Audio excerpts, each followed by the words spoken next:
प्यारे बच्चों, आशा करता हूँ आप सभी बहुत अच्छे होंगे। मैं आपके साथ आशीष सर लेकर आया हूँ एक नई worksheet number 28 class 9 subject Hindi Kshitij में कश्मीरी कवयित्री ललित द्वारा रचित वाक का अध्ययन करेंगे।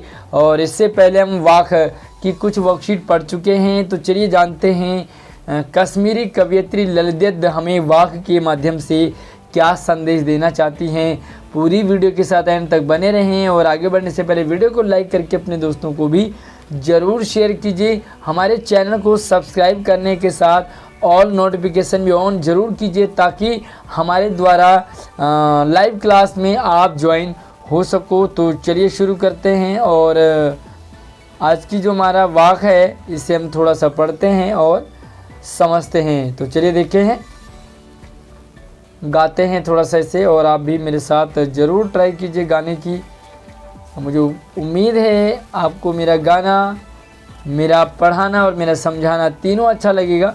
तो चलिए देखें आप कि आई सीधी राह से गई न सीधी राह, सुषम से तू पर खड़ी थी बीत गया दिन आहा, जेब टटोली कौड़ी न पाई, माझी को दूं क्या उतराई, थल थल में बसता है शिव ही भेद न कर क्या, हिंदू मुसलमान ज्ञानी है तो स्वयं को जान।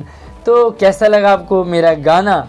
आई होप कि आपको अच्छा लगा ही होगा और लगा होगा तो वीडियो को लाइक ज़रूर कीजिए। तो चलिए देखते हैं जो कश्मीरी कवयित्री ललित है वो क्या कहती है कि आई सीधी राह से गई न सीधी राह। जब हम जन्म लेते हैं तो हम सीधी राह से जन्म लेते हैं, यानी कि हमारा जन्म हुआ लेकिन गई न सीधी राह। जब हमने जन्म ले लिया, जन्म लेने के बाद हमने अच्छे कर्म नहीं करे, उल्टे काम करे, लोगों को सताया, लोगों को तड़फाया, गंदे काम करे, झूठ बोला, चोरी करी, तो आए तो सीधी रास्ते पे थे। यानी कि सभी जन्म लेते हैं, जन्म लेने के बाद कोई सही रास्ते पे जाता है, कोई गलत रास्ते पे जाता है, कोई बहुत अच्छे कर्म करता है। तो लेखिका कहती है कि जन्म तो हो गया लेकिन सीधी राह पे गए नहीं। और सुषुम सेतु पर खड़ी थी।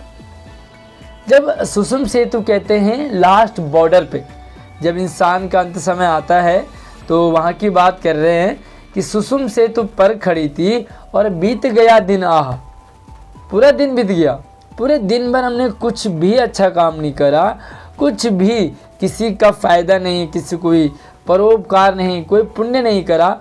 और जब अंत समय आया पूरा दिन बीत गया और हमने सोचा हमने आज का दिन भी बेकार कर दिया कि जेब टटोली कौड़ी न पाई। और जब हम ऊपर अंत समय आता हमारा तो हम जेब टटोली यानी कि हमने अपने स्टोर को देखा, बैंक बैलेंस को देखा और हमने पाया कि हमारे पास तो कौड़ी भी नहीं पाई। कौड़ी एक पैसा होता सबसे छोटा। जब हमने देखा कि भाई मेरे पास कौड़ी भी नहीं है तो माझी को दूँ क्या उतराई, और माझी यानी कि ऊपर वाले को क्या उतराई दूँ। उतराई कहते हैं उनको भाड़ा। तो जब आप ऊपर वाले के पास जाएंगे तो आपको भाड़ा चाहिए ना, और वहाँ जाने के लिए भाड़ा क्या है? अच्छे काम करो वहाँ का भाड़ा होगा, पुण्य करो वहाँ का भाड़ा होगा, परोपकार करो, किसी बूढ़े बुजुर्ग की सेवा करो, छोटे बच्चों को प्यार से उनके साथ रहो, अपने मम्मी पापा की सेवा करो। यही तो है ऊपर वाले के पास जाने के लिए हमें भाड़ा, यही हमारा काम आता है। फिर कहते हैं कि थल थल में बसता है शिव ही। वो कहते हैं कि थल थल यानी कि प्रत्येक कण में, प्रत्येक जीव में, प्रत्येक प्राणी में शिव बसता है, यानी कि ईश्वर बसता है, अल्लाह बसता है, खुदा बसता है। भेद न कर क्या हिंदू मुसलमान। हम लोग, ये हिंदू है, ये मुसलमान है, ये सिख है, ये ईसाई है, ये छोटा है, ये बड़ा है, ये अमीर है, ये गरीब है, ये ब्राह्मण है, इन्हीं चीज़ों में हम उलझे रह जाते हैं। लेखिका कहती है कि प्रत्येक जीव में ईश्वर है, भगवान है, तो फिर क्या हिंदू और क्या मुसलमान। और लेखिका कहती है कि अगर सच में तुम पढ़े लिखे हो, सच में तुम ज्ञानी हो, सच में तुम महापुरुष हो, तो ज्ञानी है तो स्वयं को जान। सबसे पहले अपने आप को जानो, अपने आप को पहचानो, अपने आप में जो कमियां हैं उन्हें देखो और उन्हें दूर करने की कोशिश करो। और जब इंसान अपनी कमियों को पहचान लेता है, अपने आप को जान लेता है, उसके बाद उन कमियों को दूर करने की कोशिश करता है और उन्हीं में वो अच्छे काम भी करता है। तो बस आज की वीडियो आपको यही सिखाती है कि हमें अच्छे कर्म लगातार करते रहने चाहिए। हमें कहीं भी मौका मिले तो वहाँ पर सत्कर्म परोपकार करने से नहीं चूकना चाहिए। तो मुझे आप कमेंट करके बताएंगे कि आपने क्या क्या अच्छे कर्म किए अपनी लाइफ में। अभी तक आप 9th क्लास में हैं तो आपने अभी तक की लाइफ में कौन कौन से अच्छे कर्म किए हैं, कमेंट में आप ज़रूर बताएं कि आपके पास क्या उतराई है, क्या टैक्स है ऊपर वाले को, क्या किराया है, भाड़ा है ऊपर वाले को देने के लिए। तो चलिए यहाँ पर कुछ प्रश्न हैं आपके लिए और कुछ प्रश्न आपके पास MCQs हैं, देखते हैं। पहला सवाल है सेतु का क्या अर्थ है। तो सेतु क्या होता है भाई? सेतु का मतलब होता है पुल। सुषुम सेतु पर खड़ी थी।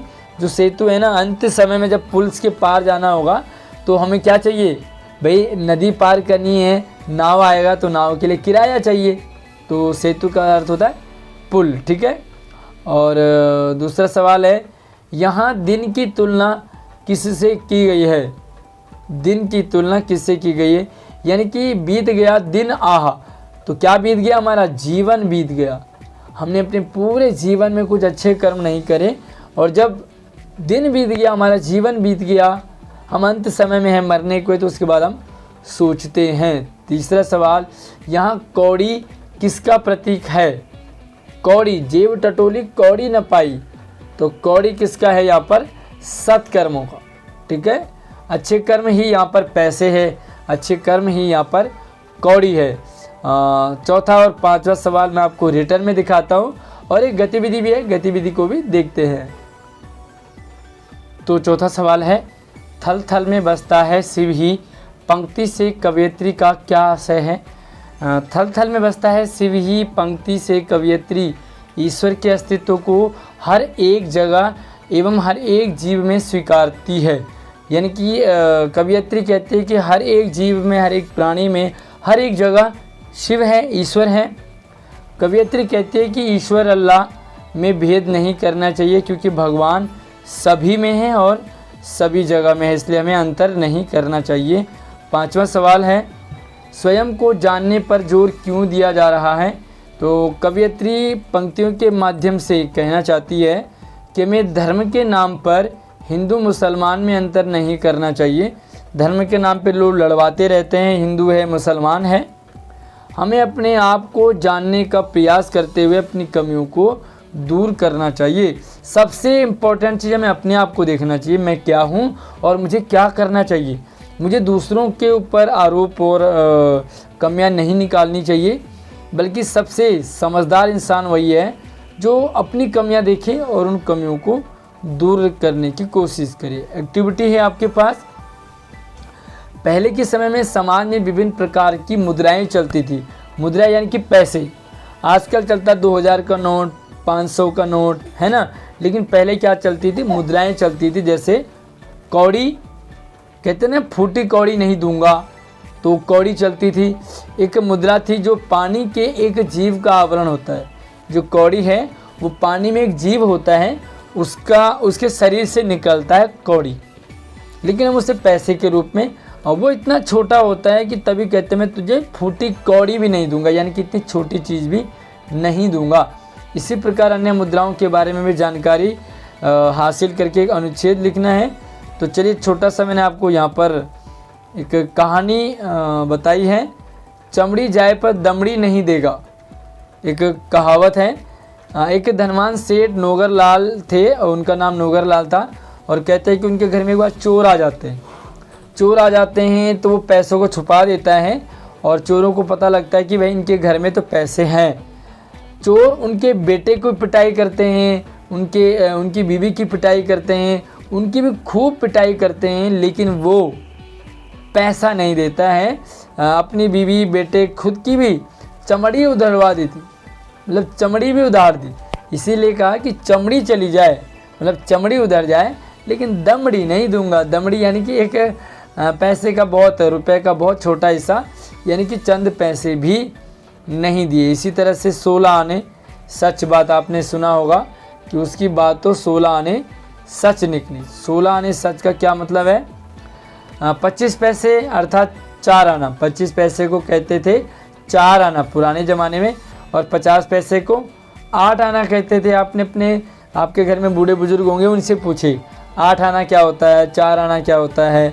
इसी तरीके से 8 आने यानी कि 50 पैसे, और 1 आने में कितने पैसे होते हैं? 16 पैसे। अब देखो, कोई भी अपनी बात को सच कहना चाहे तो उसे वो कहेगा कि 16 आने सच, यानी कि पूरा 1 रुपया सच, यानी कि 100% सच बात को कहते हैं 1 रुपये की बात, यानी कि 100 आने सच बात। ठीक है, 16 आने। इसी तरीके से आप ढूंढ के मुझे कमेंट करके बताएं कि एक फूटी कौड़ी भी नहीं दूंगा, इसका क्या मतलब है? और पाई पाई का हिसाब रखना, तो ये पाई पाई है ना, ये पैसा है, यानी कि जो मुद्रा थी। क्या है इसका अर्थ, इन दोनों का मुझे कमेंट करके बताएं। वीडियो को लाइक कर लीजिए, अपने दोस्तों को शेयर कीजिए, और अगर आप हमारे चैनल से लाइव जुड़ना चाहते हैं तो चैनल को सब्सक्राइब कर लीजिए, ऑल नोटिफिकेशन ऑन कर लीजिए, ताकि आने वाली सारी अपडेट आपके पास टाइम से पहुँचे। धन्यवाद।